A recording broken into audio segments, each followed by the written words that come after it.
कुछ नहीं हो सकता। नहीं, बिल्कुल। शांति प्रसाद भट्ट, सूरज सिंह नेगी जी ने एक अहम मुद्दा ये उठाया है और गौर करने की बात भी है कि एक सरकार जो 5 साल में एक मुख्यमंत्री नहीं रख पाई, उस पर कि जनता कितना भरोसा करेगी अगर वो मुख्यमंत्री का चेहरा घोषित भी करते तो। देखो इरम जी, इस बात को समझने की जरूरत है कि भारतीय जनता पार्टी ने जो वादे जनता से 2017 में किए थे कि हम उत्तराखंड की तकदीर और तस्वीर बदल देंगे, हमको अल्पमत की सरकार मत देना, अल्पमत की सरकारों में हम जनता का दबाव होता है और विधायकों का दबाव होता है, जिस कारण विकास के कार्य रुकते हैं। अगर आप हमें पूर्ण बहुमत की सरकार देंगे तो हम इस उत्तराखंड की तकदीर और तस्वीर बदल देंगे। कांग्रेस ने इस राज्य को कर्ज की गर्त में डुबा दिया है। भाजपा आएगी तो कांग्रेस ने जो 44,000 करोड़ का कर्जा हमारे ऊपर थोपा है, हम इसको कम करेंगे। कांग्रेस के भ्रष्ट मंत्रियों पर कार्रवाई करेंगे, लोकायुक्त लागू करेंगे और 50,000 प्रतिवर्ष बच्चों को रोजगार देंगे और उत्तराखंड से पलायन रोककर उत्तराखंड के तमाम ऑफिसों को पहाड़ों में चढ़ाएंगे, राजधानी गैरसैंण बनाएंगे। ऐसे ऐसे जुमले छोड़े थे। जनता ने उन जुमलों पर विश्वास किया और प्रचंड बहुमत दिया। न सिर्फ 36 और 37, जनता ने तय कर दिया कि उत्तराखंड के भाग्य विधाता भारतीय जनता पार्टी को इतना मत दे दीजिए कि इनके पास ना नुकर करने के लिए कुछ ना बचे। ठीक सत्ता मिलने के बाद लोकायुक्त कानून भूल गए। नौजवान बच्चों को रोजगार देना तो छोड़ो, नौकरियां जो लगे हुए थे उनको हटा दिया। पूरा राज्य ठेकेदारी प्रथा में ठोक दिया। उत्तराखंड के अंदर ना तो पलायन पे काम हुआ, ना रोजगार पे काम हुआ और विकास के नाम पर जो भ्रष्टाचार की भेंट चढ़ी, जनता ने अपनी नंगी आंखों से देखा। उससे भारतीय जनता पार्टी में जो खलबली मची, 4 वर्षों के बाद यह नहीं बता पाई भारतीय जनता पार्टी कि आपके मुख्यमंत्री प्रॉपर्टी डीलर थे, आपके मुख्यमंत्री भ्रष्ट थे, क्या थे, क्यों आपने त्रिवेंद्र सरकार को जो है अचानक हटा दिया। दूसरे जो बने उनको आपने किस आधार पर बनाया, यह भारतीय जनता पार्टी बताने को तैयार नहीं थी। हां, उनके दूसरे जिन्होंने शपथ ली, शपथ लेते ही महिलाओं पे अभद्र टिप्पणियां शुरू कर दी, देश को अमेरिका का गुलाम बता दिया और विकास के ऐसे ऐसे जुमले छोड़ने शुरू करे कि भारतीय जनता पार्टी को लगा कि अब ये झूठ जो है उत्तराखंड की जनता बर्दाश्त नहीं कर पाएगी। एक रात अचानक उनको भी हटा दिया। अब ये तीसरे नौजवान बच्चे, जिसको बेचारे को कोई अनुभव नहीं था, आपने मुख्यमंत्री बनाकर एक संदेश दिया, खुशी की बात थी। आपको मालूम है, आपने ही वो खबर भी दिखाई थी कि उत्तराखंड को पूरा लूट लो, मैं किसी ठेकेदार को कुछ नहीं कहूंगा। तीसरे उससे बड़े महान हुए। अब इस बात को समझने की जरूरत है, एक प्रॉपर्टी डीलर मुख्यमंत्री 4 साल रहा, उसको हटा दिया। दूसरे ने हमको अमेरिका से लेकर महिलाओं पर अभद्र टिप्पणी करी, उसको भी हटा दिया।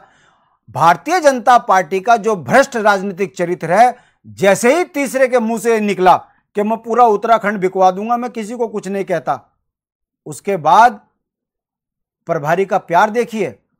पहली बार दौरे में आए तो उन्होंने कहा कि कमल का फूल, बस हम तो इस पे चुनाव लड़ते हैं। जब फटकार लगी दिल्ली से, उसने दिमाग खराब हो गया आपका, आपको पता नहीं है। उसने तो सरेआम पब्लिक के बीच में यह कहा कि मैं किसी की कमीशन खोरी को रोकता नहीं हूं। आप उसे चेहरा बनाइए। उत्तराखंड में 60,000 करोड़ का बजट है और जनसंख्या मात्र 1.5 करोड़। ऐसे काबिल को जो सीधा दिल्ली से जिसका संपर्क हो, उसी के चेहरे पर हम चुनाव लड़ेंगे, यह संदेश आम पब्लिक के बीच में गया है आनन फानन में। अब तो बताइए प्रभारी का यहां आने का क्या मतलब था? उन्होंने ऐसा क्या घोषणा कर दी जो उत्तराखंड की जनता को बहुत प्रभावित किया हो? केवल आकर यह कहना कि इन्हीं के चेहरे पे चुनाव लड़ेंगे, इसका मतलब राज्य और 4 महीने आकंठ भ्रष्टाचार की भेंट चढ़ने वाला है। दिल्ली का संदेश है, जो जितना देगा वो उतने लंबे समय तक राज करेगा। पहले वाले ने गलती करी, दूसरे वाले ने महान गलती करी, तीसरा वाला दोनों हाथों से इस राज्य को लुटवाने के लिए बिल्कुल आकंठ उसमें डूबा पड़ा है, नतमस्तक होकर दिल्ली की सल्तनत के आगे। तो यह संदेश आम उत्तराखंड के जनमानस में गया है।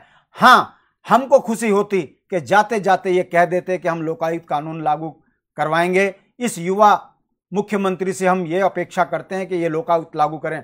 हम इस युवा से ये उम्मीद करते हैं कि जिन 50,000 नौजवान बच्चों को प्रतिवर्ष रोजगार देने का वादा किया था, लगभग 2 से 2.5 लाख लोगों को हम रोजगार देकर अपने पश्चाताप को दूर करेंगे।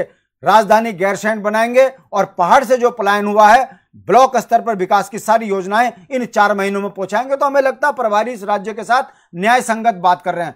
इरम जी, इन तमाम चीजों को हटकर जनता का ध्यान किस और भटकाने का काम किया जा रहा है।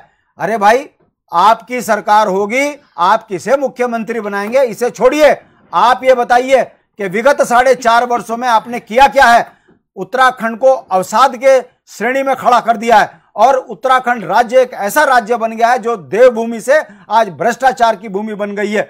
नेताओं पर विश्वसनीयता लोगों की खत्म हो चुकी है और पूरे भारत में एक बात जाती है कि यार आप उत्तराखंड की बात ना कीजिए। आखंड बेईमान लोग भारतीय जनता पार्टी में और राष्ट्रीय पार्टियों में हैं। तो अब आप बताइए इसमें कौन बनेगा कौन नहीं बनेगा। जब 57 विधायक के बाद भी भारतीय जनता पार्टी उत्तराखंड राज्य को नहीं चला पा रही है, अब इसमें किसी को भी बना लो, क्या फर्क पड़ता है। बनाने से पहले प्रभारी को यह बताना चाहिए था कि 2 मुख्यमंत्री हमने क्यों हटाए। अगर वो बेईमान थे तो कैसे आप नौजवान पर उम्मीद करेंगे कि दिल्ली के मुख्यमंत्री, दिल्ली के इनकी सल्तनत वालों ने क्यों नहीं उनके ऊपर कार्रवाई करी। झूठ बोलते हो। ऐसे बोलिए कि प्रॉपर्टी डीलर के कमीशन में ऊपर कमीशन सही नहीं गया इसलिए हटाया। ऐसे बोलिए कि आपने जो है अमेरिका के नाम पर जनता को जिस तरीके से शर्मसार किया उसके कारण जो है उसको हटाया। और तीसरे से हमको कोई उम्मीद है कि ये उत्तराखंड के अंदर कुछ करेगा, तब जाकर आप कोई बात बोलते तो हमको लगता। नौजवान अवसाद में है, उत्तराखंड में किसान परेशान है, जंगली जानवर हमारे बच्चों को सरेआम मार रहे हैं, वन कानून में कोई परिवर्तन नहीं है, एनजीटी हमको विकास के काम करने नहीं दे रही है गंगा के किनारे, उत्तराखंड से पलायन बदस्तूर जारी है। और ऐसे में अगर आप उत्तराखंड के अंदर उत्तराखंड की जनता को दिग्भ्रमित करने का काम करेंगे, ये जनता बर्दाश्त नहीं करेगी। नहीं, ठीक है, ये फैसला जनता आगे करेगी। कुंवर जपेंद्र जी भी हमारे साथ बीजेपी प्रवक्ता जुड़ चुके हैं। सर